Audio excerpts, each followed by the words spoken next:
روزے کا مقصد بھی یہی ہے. دیکھو روزے کی فرضیت کی حکمت آخر میں اللہ تعالیٰ نے یہی بیان فرمائی لعلکم تتقون، تاکہ تم متقی پرہیزگار بن جاؤ. ہاں اللہ تعالیٰ اپنے تقوی نام کیا ہے؟ تقوی خوف خدا بندی کا نام یاد رہا. پھر حضرت حکیم الامت حضرت تھانوی رحمۃ اللہ علیہ فرمانے لگے کہ اللہ میاں کا ڈر بڑا میٹھا ڈر ہے، یہ مٹھائیوں سے بھرا ہوا ہے نا، کہ ان اللہ میاں سے ڈرنے میں ان کا کوئی ڈر کوئی عام ڈر کی طرح نہیں آ رہا. ان کا ڈر تو بڑا میٹھا ڈر ہے، یہ تو مٹھائیوں سے بھرا ہوا الحمدللہ. آپ سے ان سے ڈرنے میں اپنا ہی فائدہ ہے، دنیا کا بھی اور آخرت کا بھی. اللہ تعالیٰ کو حاضر ناظر سمجھ کر آپ ان کی ذات کو سامنے رکھ کر یاد رہا. آپ زندگی کا ایک قدم گزاریں گے، زبان سے سچ بولیں گے، غلط باتوں سے بچیں گے، تو اللہ میاں سے ڈرنے میں اپنا ہی فائدہ ہے. اللہ تعالیٰ اپنی تقوی ہے نا، تقوی یہ صرف بول کا نام نہیں، تقوی ہاں یہ تقوی ایک کیفیت ہے. یاد رہا یہ خوف خدا بندی کا ایک جذبہ ہے.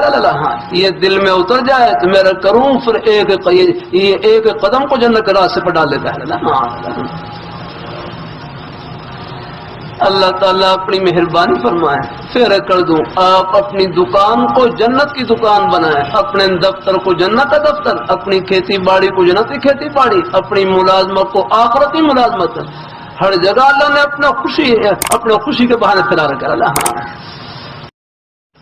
پھر یہ بھی سوچیں ہم راستے میں ہیں یار کہ ابھی پچھلے مہینے میں ہمارے کتنے بزرگ حضرات ہیں دیکھتے دیکھتے انتقال کر گیا. اور آپ دیکھ لیں کوئی گھر ایسا نہیں جس سے جنازہ نہیں نکلا، ہر گھر سے جنازہ نکل چکا ہے. آخر ہم نے بھی جانا ہے. ہاں اللہ تعالیٰ اپنی بارگاہ مقبول فرمائے. اللہ اپنی بارگاہ مقبول فرمائے. بات وہی لاہوری رحمۃ اللہ علیہ کتنا پیارا جملہ کہ ہم دنیا میں رہنے کے لیے نہیں، اللہ میاں کو خوش کرنے کے لیے آئے. کہ ہم دنیا میں رہنے کے لیے نہیں، اللہ تعالیٰ کو راضی کرنے کے لیے آئے. اور اللہ میاں کو خوش کرنا بہت آسان. نماز پڑھ لی اللہ تعالیٰ خوش ہو گئے، روزہ رکھ لیا اللہ تعالیٰ خوش ہو گئے، زبان سے سچ بول لیا اللہ تعالیٰ خوش ہو گئے، یہ دین کی بات محبت سن لیا اللہ تعالیٰ خوش ہو گئے. قدم قدم پر اللہ نے اپنا خوشی کے بہانے پھیلا رکھے. آپ جمعہ پڑھنے کے لیے تشریف لائے، یہ گرمی کے موسم میں جہاں سے بھی آپ چلے انشاءاللہ یہ آپ کا ایک قدم جنت کا قدم ہے. الحمدللہ یہ کل گواہی دیں گے. اللہ تعالیٰ اپنی بارگاہ مقبول فرمائے. اللہ ہم سب کو اللہ اپنے ایمان پہ ہم یہ بھی سوچیں یہ ہمارے بالوں کی سفیدی یہ ہماری زندگی کی آخری سرحد ہے. انہی سفید بالوں کے ساتھ ہم نے قبر میں اترنا ہے. اللہ تعالیٰ اپنی مہربانی فرمائے. اللہ اپنی بارگاہ مقبول فرمائے. اللہ ہم سب کو اللہ اپنے ایمان پہ دین پہ قائم رکھے، نیک رستے پہ لگائے رکھے. آمین آمین. وآخر دعوانا الحمدللہ رب العالمین. جزاک اللہ تعالیٰ اپنی مہربانی فرمائے. ایک دو مسئلے بھی عرض کر دوں. بعض دفعہ یہ پیش آتے رہتے ہیں، جیسے بعض دفعہ اچانک روزے میں کوئی بخار کی حالت ہو جاتی ہے، روزہ رکھا ہوتا ہے، بعض دفعہ ٹیکا لگوانا پڑ جاتا ہے تو ٹیکے سے روزہ نہیں ٹوٹتا ہے. ٹیکے سے ہاں ٹیکا لگانے سے حتیٰ کہ کوئی گلوکوز ہے وہ بھی اگر لگوا لیں تو ضرورت کے موقع پر اس سے بھی روزہ نہیں ٹوٹتا ہے. آپ دیکھ لیں یہ بچھو ہے نا، بچھو آدمی کو ڈس لے تو اس سے روزہ ٹوٹتا ہے. اگر ہاں ڈنگ مار دے آخر وہ بھی تو ٹیکا لگاتا ہے. اگر ہاں جیسے وہاں اور بھی یہ ہے، یہ اصل میں روزہ ٹوٹتا ہے کہ دماغ میں یعنی سر میں کوئی زخم ہو اور براہ راست دماغ میں کوئی دوائی کا اثر پہنچ جائے، یا پیٹ پر زخم ہو براہ راست پیٹ میں کوئی چیز پہنچ جائے، معدے میں کوئی چیز چلی جائے تو پھر روزہ ٹوٹتا ہے. یہ خون کی گردش کے ذریعے کوئی چیز آگے پہنچے تو اس سے نہیں ٹوٹتا ہے. یہ خون مسام کے ذریعے خون کی گردش کے ذریعے آسنا ہے. اللہ تعالیٰ اپنی مہربانی فرمائے. گہرائی ایسے ہی قے آ جائے، خود بخود قے آ جائے، چاہے منہ بھر کر آ جائے، اس سے روزہ نہیں ٹوٹتا ہے. مجھے یاد ہے بہت پہلے کہ ہمارے خان صاحب تھے، روزہ رکھا ہوا، کوئی اچانک کوئی طبیعت خراب ہوئی، اب وہ قے آ گئی. انہوں نے سمجھا کہ میرا روزہ ٹوٹ گیا ہے. اب پھر جا کر انہوں نے چائے پی لی، اور چائے پینے کے بعد پھر مسئلہ پوچھ رہے کہ میں نے قے آئی ہے اور چائے بھی پی لی ہے، اب روزہ ٹوٹا ہے نہیں ٹوٹا؟ میں نے کہا بھائی قے سے تو نہیں ٹوٹا ہے لیکن یہ بعد میں چائے پی ہے اس سے روزہ ٹوٹ گیا آپ کا۔ ہاں تو بعض دفعہ مسئلے کا علم نہ ہونے کی وجہ سے بھی وہ کچھ غلطی لگ جاتی ہے، ایسے بھول کر کھا پی لے اس سے بھی روزہ نہیں ٹوٹتا ہے، یاد رہے۔ مزید کوئی اور مسئلہ درپیش ہو تو پھر وہ ذرا پوچھ لیا، الحمدللہ ہے۔ ہاں اللہ تعالیٰ اپنی مہربانی فرمائے، اللہ اپنی بارگاہ میں قبول فرمائے، سب کو اللہ تعالیٰ رمضان کے انوارات اور برکات سے اللہ خوب منور فرمائے، اللہ ان گھڑیوں کو اللہ خوب اللہ قیمتی بنائے، آمین آمین وآخر دعوانا الحمدللہ رب العالمین۔ اللہ تعالیٰ مجھے اور آپ کو ان تینوں اعضاء کے اللہ تعالیٰ اور حضور صلی اللہ علیہ وسلم کی مرضی کے مطابق ان تینوں اعضاء کو استعمال کرنے کی توفیق عطا فرمائے۔ پھر اللہ تعالیٰ کی وہ رحمتیں نازل ہوں گی، نہ دیدہ نہ شنیدہ، نہ کبھی کسی نے دیکھی ہوں گی نہ سنی ہوں گی۔ اس لیے تو میں کہا کرتا ہوں اللہ والوں کے جوتوں کی خاک سے وہ موتی ملتے ہیں جو بادشاہوں کے تاج میں نہیں ہوتے۔ جن کو یہ موتی نصیب ہو جائیں ان سے اگر کہا جائے کہ زمین و آسمان کے خزانے لے لو اور یہ ایک موتی دے دو، وہ اس کو مہنگا سودا خیال کریں گے۔ یہ موتی قبر میں بھی ساتھ جائیں گے، میدان محشر میں بھی کام آئیں گے۔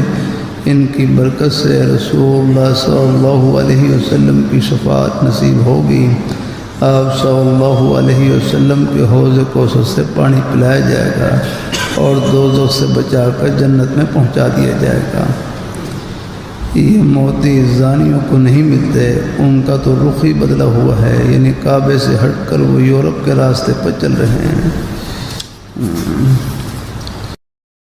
جس طرح پہلی قوم انبیاء علیہ السلام کی مخالفت کر کے عذاب الہی کو دعوت دیتی تھی، فاتنا بما تعدنا ان کنت من الصادقین، پس جس چیز سے تو ہمیں ڈراتا ہے وہ لے کر آ اگر تو سچا ہے۔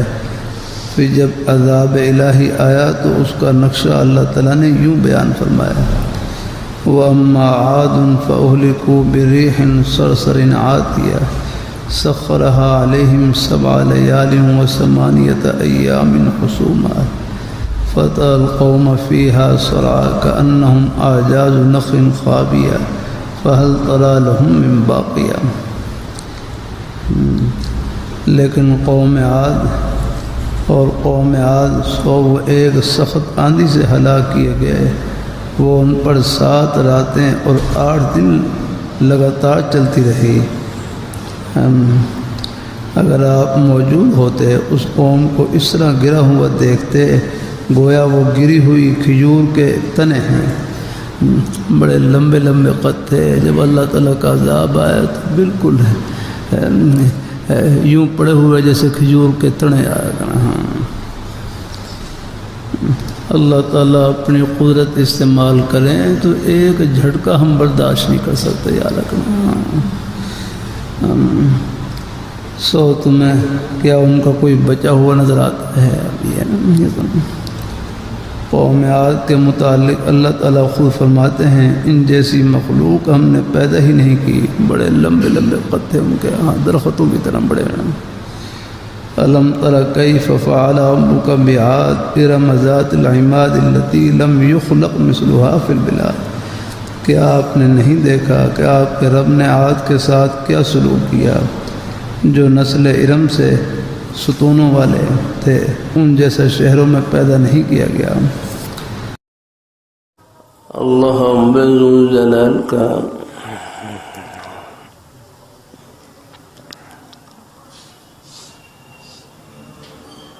بہت بڑا احسان اور فضل و کرم ہے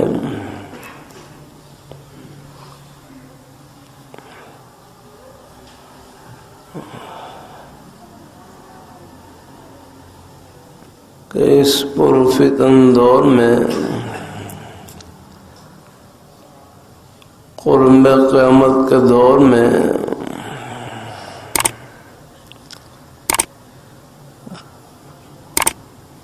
اللہ رب الجلال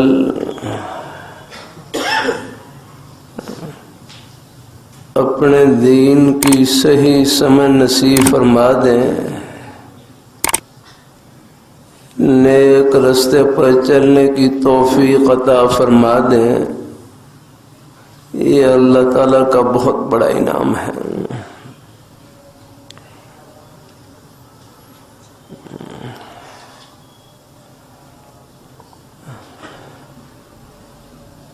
کیونکہ دین کی صحیح سمجھ کا ملنا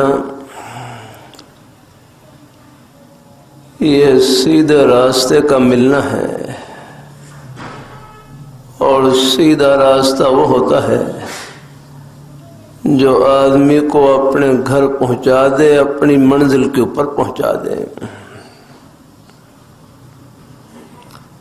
ہماری منزل وہ 7ویں آسمان سے اوپر عرش معلی کے نیچے جنت، گھر وہاں پر ہے۔ ہمارے بڑے جد امجد حضرت آدم علیہ السلام جنت میں رہ رہے تھے۔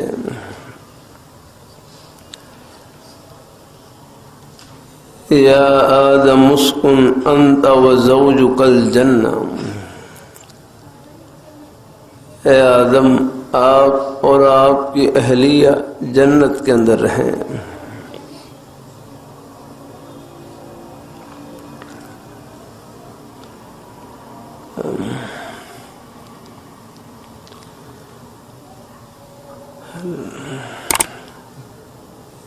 یا آدم اسکن انت وزوجک الجنہ وکلا منہا رغدا حیث شئتما، جنت میں پہلا حکم وَكُلَا مِنْهَا رَغَدًا حَيْثُ شِئْتُمَا،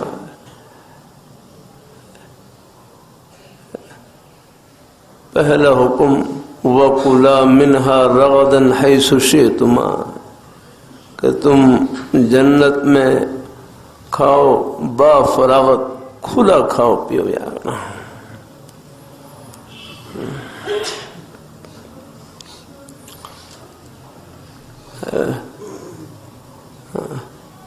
نزلا من غفور الرحیم، اللہ تعالیٰ سب کو نصیب کرے، سب کو اللہ جنت نصیب کرے۔ تھوڑی سی آواز کھولنا،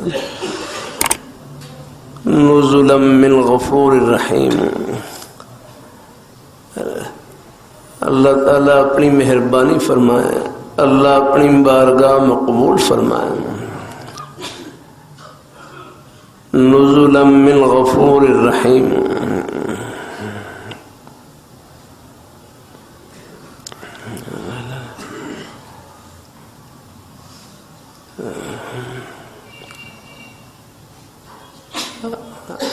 اللہ تعالیٰ سب کو جنت نصیب کرے۔ اللہ تعالیٰ کر رہا ہوں کہ دین کی صحیح سمجھ کا ملنا یہ دنیا میں جنت کے راستے کا ملنا ہے۔